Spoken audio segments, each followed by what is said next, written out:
All right, everyone. So today we're going to be discussing how to create a sigil, candle magic, and blood magic. So come with me on this journey.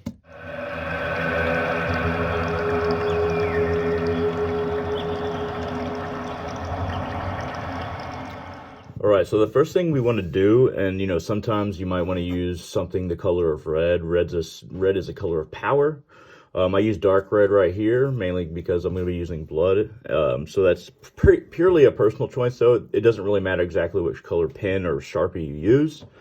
And this is just going to be the planning stage before we actually create the sigil itself. So let's start out with something fairly simple, and then we'll work it into something else.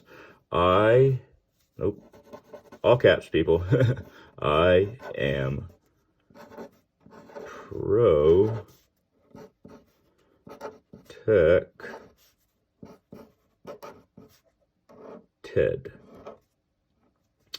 So we want to start out with an affirmation. Whatever you want in the sigil creation, you need to start out with an affirmation. You don't say that I want to be more protected. You would more say, I am protected, or not that I want to be beautiful, I am beautiful. Something like that, to where it's an affirmation and not just like a want.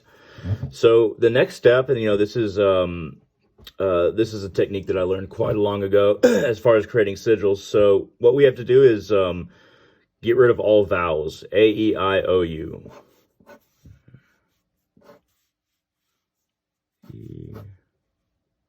So the reason why we do this is not necessarily because the vowels are not right to use, but when we make an affirmative statement, we're not trying to think of, not using vowels or something like that, or limiting the amount of vowels. But it distances itself from us when we get rid of certain parts and as an afterthought. So A, E, I, O, U, we have that right here. So what you're left with is M, P, R, T, C.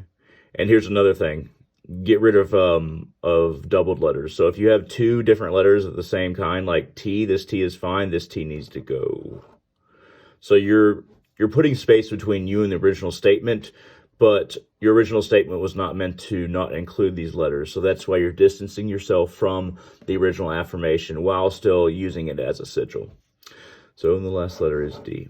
So these are the letters. These are like in caps. Caps is the best use of letters like this because there's a lot of straight lines compared to a lot of curvy lines. And in sigils, I find that a lot of straight lines are very useful. That's just my own personal take. So we don't have to use all these letters in our sigil, but we kind of have to play with them a little bit. So let's say M, P coming off there, R coming off there, T, C, and D. So let's go ahead and work off of all these letters that I put in this random thing. So moving forward, we can alter it. Let's say I put T on its side. Say I put the P there. And then I have a C.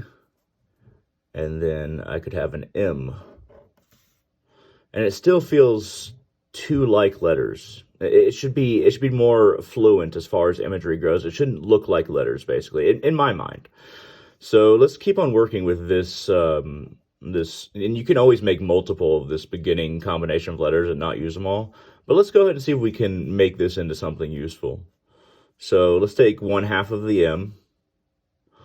Let's take the curved part of the C. And the T can be like this. And I might not want to go any further than that. So if we're making, once again, you can use this sigil, but I'd highly recommend you to create your own, and this is just for an example. Let's say I am protected. The sigil that we want to use is this, plus a curve. Let's use that as our protective sigil, and then we will actually be using our own blood to copy this onto the next piece. And it's going to be a piece of parchment, light parchment, in fact, right here. How big you want to create your sigil is completely up to you. I find that small cards that you can carry in your wallet, or kind of like subtly put on your wall, whether it be through tape. I usually use tacks instead. I like having the metal in there. It can be very subtle, or it can be very big based on what you want to do, based on what you're trying to do. That's personal preference. So we have that sigil. The next part is we might use something like a lancet. Now, this is used for ear and nose piercings, all kind of piercings. You usually want to get a really small one because you don't need a lot of blood. You just don't. You just need a tiny bit. A lot of people think it's more powerful to use more blood, but those people don't really understand magic or the occult. So something like this, a lancet, which will make a small hole, just kind of prick your finger, and then you can either draw it with your finger or a brush. Either way is fine, depending on what you want to do as an individual. So let me go ahead and do that to myself, and then I'll kind of show you what I'm talking about when I'm brushing it on there, and I'm going to be using a brush. Once again, you can use your finger, but it's not necessary. So, a little bit of a wound, very small hole, and I'm going to squeeze my finger and get blood on the brush, and then I'll be creating this sigil. You don't need a whole lot of blood. Keep on remembering that.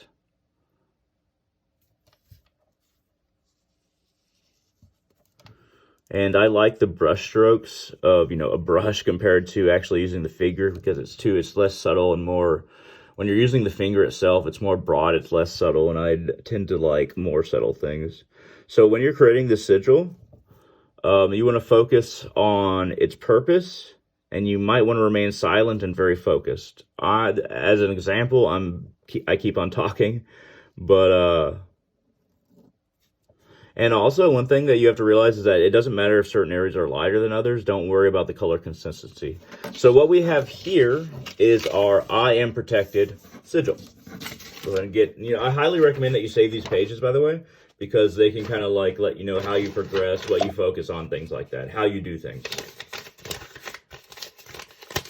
Even a failed magical work can be used to learn for other ones that you succeed in. Okay, so we have our blood sigil. Excellent. So the next thing that I will do is I have this red candle. So this red candle is high quality wax. It's I got it for about $8 at a spiritual shop, but it's very high quality wax. Here's what I'm going to do to the candle. I have this other Crown of Success oil. Very useful oil. It's from a pagan shop on Amazon, but you can find it in a lot of different places. Crown of Success oil. It does have specific ingredients. It's not just somebody's own ingredients that they came up with, the potion of the oil itself. So what I do is I put some oil on my ring finger, and then I rub it around the top of the candle on the wax. So do it again. Put a little on my finger. And then I'm going to move it around the wax. And that will give it an extra punch. And I'm using a red candle because red is a symbol of power, and also this is a blood sigil. So when you place a candle like that, usually you don't want to move the candle. Because this is where my computer goes, I'm going to have to move the sigil and candle, even though this is, just an example. But usually once you place the sigil and candle, you light the candle, and then that's where it stays until the candle burns down. Usually that's what I do, and that's what a lot of other people do. So another thing is I would highly recommend using matches instead of lighters. More pure elements with matches, and with lighters, it's butane, more chemical. So we're gonna go ahead and light that. And you can, of course, stare at the candle. You can say a prayer, a mantra, something like that, and give it that much extra boost. And when you have a 7-day candle like this, it'll last 7 days, if it's good quality. So you will constantly be looking at it here and there throughout the 7 days. And then once the candle goes all the way down, you can throw away the glass itself.